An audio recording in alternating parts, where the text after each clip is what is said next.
السلام علیکم دوستو، چلیے ہم مفتی سلمان جی کی بیان سنتے ہیں۔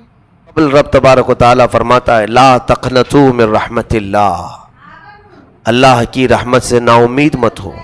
دھیان سے ان اللہ یغفر الذنوب جميعا انہ هو الغفور الرحیم، بے شک اللہ سارے گناہوں کو معاف کرے گا، وہ غفور و رحیم ہے۔ یہ آیت سنیے گا۔ غریب مساکین ہم جیسے جو نیکیوں کے غریب ہیں، گنہگار ہیں، ان کے لیے ایک بڑی حوصلہ افزا آیت ہے۔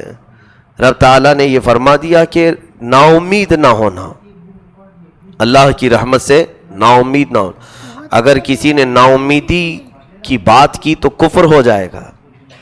جیسے کہ تفسیر میں دو بھائیوں کا ذکر ہے کہ ایک اس میں سے نیک بندہ تھا اور ایک بہت گنہگار تھا، دونوں بھائی تھے۔ جو نیک تھا وہ اسے سمجھاتا رہتا تھا کہ تو باز آ جا اپنے گناہوں سے، توبہ کر لے۔ تو کہتا کہ ٹھیک ہے میں توبہ کر لوں گا، باز آ جاؤں۔ ایک دن اس نیک انسان نے، نیک بھائی نے اپنے اس گنہگار بھائی کو کیا کہا، تو نے اتنے گناہ کر لیے کہ اب خدا بھی تجھے معاف نہیں کرے گا۔ یہ جملے بہت سارے لوگوں کی زبان سے نکلتے ہیں، تجھے اب خدا بھی معاف نہیں کرے گا، تجھے خدا بھی نہیں بخشے گا۔ تو یہ اس کی زبان سے نکلا اور دونوں کی موت ہوئی۔ حدیث پاک میں اس کا ذکر ہے۔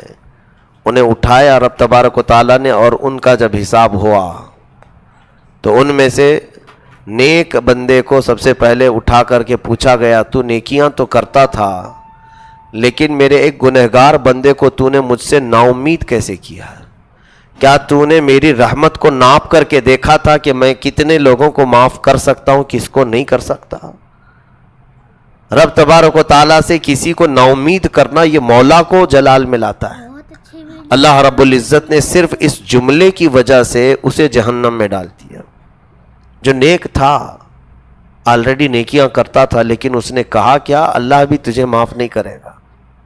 تو اپنے آپ کو پاک سمجھنا اور پھر دوسروں کو یہ کہنا کہ اسے خدا بھی نہیں معاف کرے گا، معاذ اللہ۔ رب تعالیٰ کے معاملات میں دخل اندازی نہ کرو، وہ غفار ہے، کیسا ہے وہ جانتا ہے، وہ غفور ہے، کیسا ہے وہ جانتا ہے۔ ہم میں سے کسی کی یہ طاقت نہیں کہ ناپ کر کے دیکھیں اتنوں کو معاف کرے گا اتنوں کو نہیں معاف کرے گا، یہ کیسی ہے؟ اسی طرح سے پھر اس گنہگار کو اٹھایا، اس سے پوچھا گیا کہ تو کیوں باز نہیں آتا تھا گناہوں سے؟ تو کہا مولا میں روزانہ توبہ کرنے کی سوچتا، میں نفس کی شرارتوں میں ملوث ہو گیا، شیطان کے بہکاوے سے گناہ میں چلا جاتا۔ پھر مولا ایک بات کا یہ خیال آتا تھا کہ میں بڑا کمزور جسم کا مالک ہوں اور تیرے عذاب تو بہت بڑے بڑے بھیانک ہیں، دھیان سے سنیں۔ بڑے بڑے عذابات۔ مجھے ایسا لگتا تھا مولا کہ میرے کمزور جسم کو تو بڑے بڑے عذابات نہیں دے گا، کہ میں اٹھا ہی نہیں سکوں گا، سہ ہی نہیں سکوں گا۔ رب تبارک و تعالیٰ اس کی اس جملے سے خوشی فرمایا، یعنی پسند فرمایا، اور حکم ہوا کہ اس کو میری رحمت پر یقین رکھنے کی بنیاد پر جنت میں بھیج دیا جائے، معاف کر دیا گیا۔ عزیزان گرامی، رب تبارک و تعالیٰ نے قرآن میں جو فرمایا لا تقنطوا من رحمت اللہ، کسی بھی بندے کو کسی بھی عمر میں نا امیدی کرنا ہی نہیں چاہیے، مایوسی نہیں۔ جیسے بعض لوگوں کا یہ خیال ہے ہم تو بہت گناہ کر چکے، اب آپ صحیح کہتے ہیں مسجد میں آ جاؤ توبہ کر لو، لیکن اتنا کر چکے ہیں مولانا کہ کیا بتائیں، ہم کو نہیں لگتا ہے کہ اب ہم پاک ہو جائیں گے۔ رسول کریم صلی اللہ تعالیٰ علیہ وسلم کی بارگاہ میں ایک بندہ ایسی بھی آیا تھا، اس نے کہا میرے گناہ بہت بڑے ہیں، بہت زیادہ ہیں۔ رب تبارک و تعالیٰ کی طرف سے یہ حضور اکرم صلی اللہ علیہ وسلم کو وحی آئی، پوچھیں اس کو کہ اس کے گناہ سمندر کے برابر ہیں، ضرور دیکھیں۔ سمندر کی طرح ہیں؟ تو اس نے کہا نہیں، اس سے بھی زیادہ ہیں۔ حضور پاک صلی اللہ علیہ وسلم نے اس سے پوچھا کیا تیرے گناہ پوری دنیا کے جتنے درخت ہیں وہ اتنے ہیں، ان کے پتوں کے برابر ہیں؟ اس نے کہا نہیں، اس سے زیادہ ہیں۔ کہا، اس سے پوچھا کیا تیرے گناہ زمین و آسمان کے بیچ کی خلا جتنی ہے اتنے ہیں؟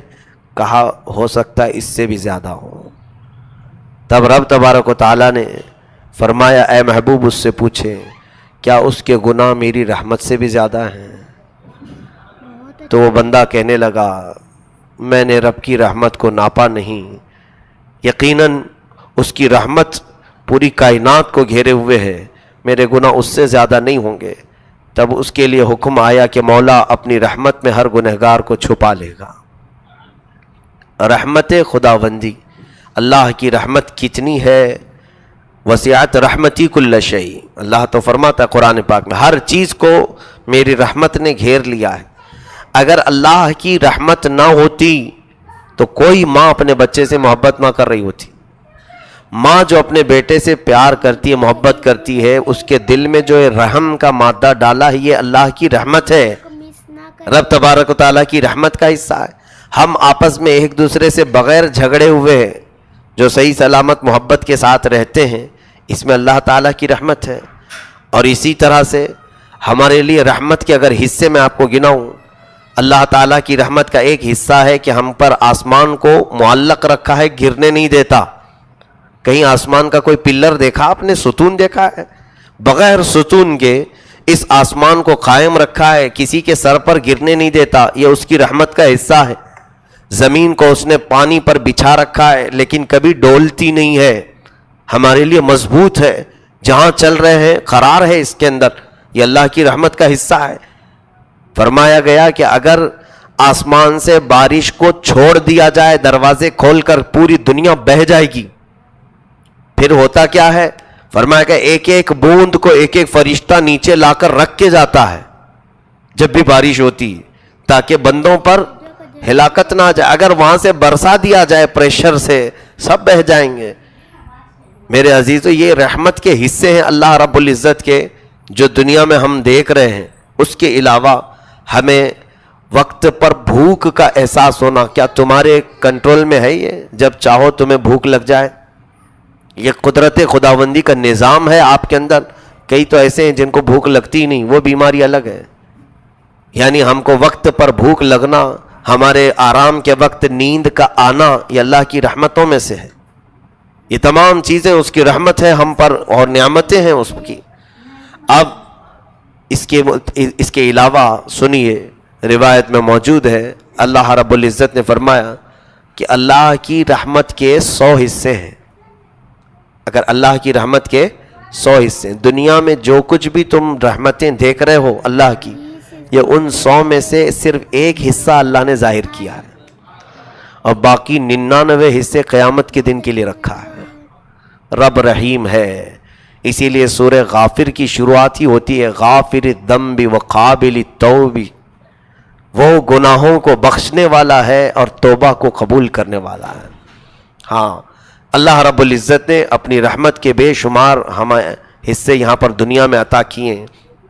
اب یہاں سے بعض وہ چیزیں بھی میں عرض کروں کہ اللہ تبارک و تعالیٰ کی رحمت کو بندوں نے محسوس نہیں کیا، جبکہ کائنات میں اللہ تعالیٰ نے گنہگاروں کو معاف کرنے کے اتنی مثالیں ہمیں بیان فرمائی، قرآن پاک میں بھی، احادیث رسول میں بھی، کیسے کیسے بڑے سرکش تھے، گنہگار تھے، عصیاں شیار تھے، کبھی کبھار تو معاف کر کے اتنے اوج پر پہنچایا کہ انہیں اپنی ولایت کا مقام عطا کیا۔